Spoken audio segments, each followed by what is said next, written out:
Skip takeout and make this homemade sweet and sour chicken dish from this easy recipe. Bell peppers, onion, and pineapple chunks give this dish a burst of flavor and texture. Welcome to the Bear Pantry Show. If you're looking for authentic Belizean recipes, then you're in the right place. My name is Barbara and this is Cooking Made Simple. So what I have here is some chicken breast, some boneless, skinless breast, and I'm just going to use 2 pieces, all right? Because this is the first time I'm testing out this recipe and I'm testing the recipe on camera. So I'm trying to use my cleaver to cut the breast into small pieces. I'm going at an angle, but I think my cleaver needs to be sharpened. So you know what? I'm just going to set this aside and use the shears, all right? So let me cut these into bite-sized pieces. And I've already washed the chicken with some vinegar and water. So now let me hit it with some black pepper. And then get this worked in. And then give it a little bit of salt. Alright guys, go ahead and screenshot this because these are the ingredients that you're going to need. So now let me light my stove and I have some oil in my skillet, enough for deep frying, alright? So now let's take care of what we're going to coat the chicken with. Some flour, this is all-purpose flour, and some baking powder, and cornstarch. And then to this, I'm just going to add some water. Let me get my whisk. Enough water to make this into a batter like pancake, all right? Like a pancake batter. Let me work this around. Just give it some more. Now let's check it. Let's see if it's thin enough. Yeah, it is. So just like this, all right? So now I'm just going to go ahead and dump my chicken pieces into this batter. And make sure that it's coated really well. All the pieces are going to get mixed up in the batter. Make sure it's well incorporated. And now my oil is ready, so let me go ahead and put the pieces in. And you kind of want to put them in one at a time, but some of them might want to get linked together. But don't worry, we'll separate them once the frying gets started, all right? So don't overcrowd the pan, but you can put quite a bit of pieces. So now you just want to cook it until they're lightly brown on both sides, all right? Because we're going to double fry these. So now all I have to do is keep repeating, putting in the pieces and letting them fry until they're lightly brown or light brown.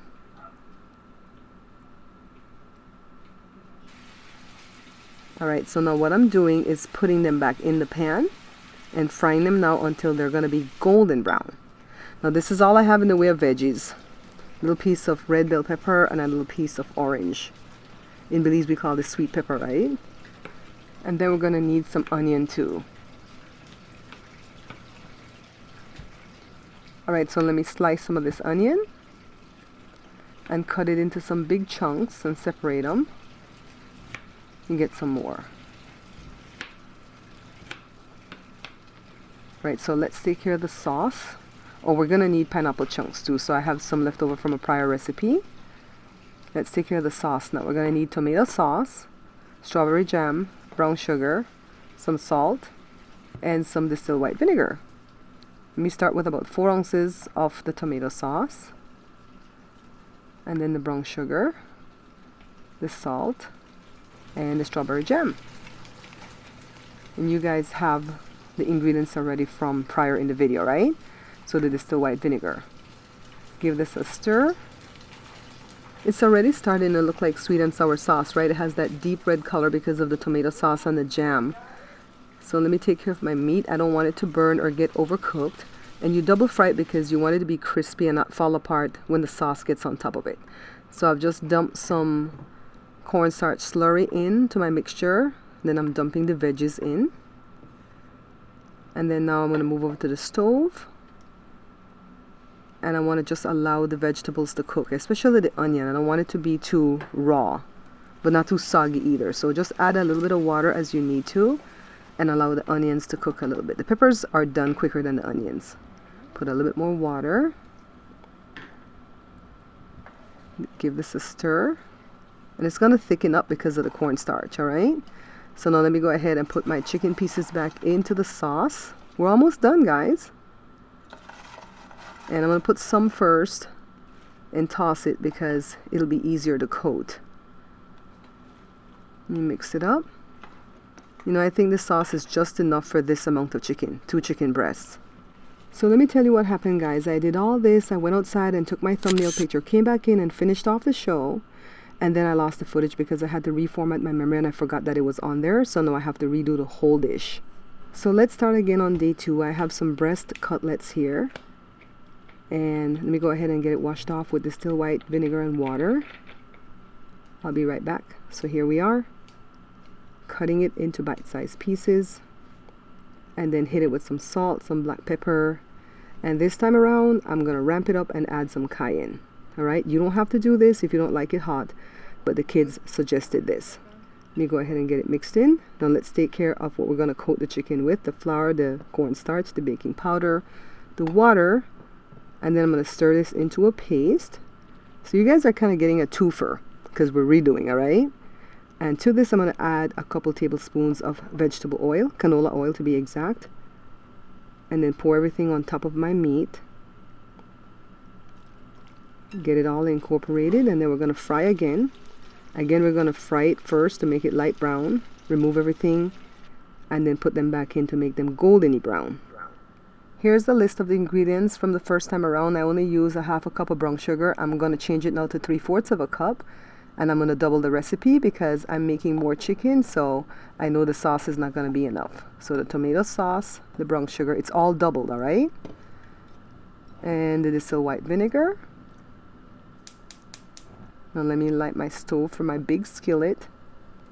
Pour the syrup in and all the vegetables. Now this time I went and got more pepper and I got more pineapple chunks. Just go ahead and allow this to cook, because we want the onions to cook, alright? Put some water. Just watch it so it doesn't boil over, and then put the cornstarch slurry. So you could do that before or after, just depending. See how syrupy it is? Now let's pour it on top of our chicken pieces and toss. Now let me get all the goodness out of the pan first. Now toss. It smells good, guys. I want to make sure that every piece of chicken is fully coated. I was so bummed out when I found out I had to redo this dish, but you know what? I'm excited now though. And unfortunately, that's how it goes sometimes, guys, when you're doing a cooking show. You have to create a whole dish over because you lost one of your clips, alright? So here is the platter. I made it even prettier this time around now. And as you can see, I sweetened it up some more and I made it hotter. But you can do the first recipe that I put in the first part of the video if your palate's kind of tame, alright? So right now, we're not going to taste on camera because Josh and I are going to sit down and do a mukbang with this, alright? We're not going to do mukbangs off of all the meals that we make for the show, but a couple of them are so good that we feel like we can sit down and do a good mukbang for you guys and give you guys some hot topics, some conversation, right? So check out the next video that I upload tomorrow, alright? For now, bye!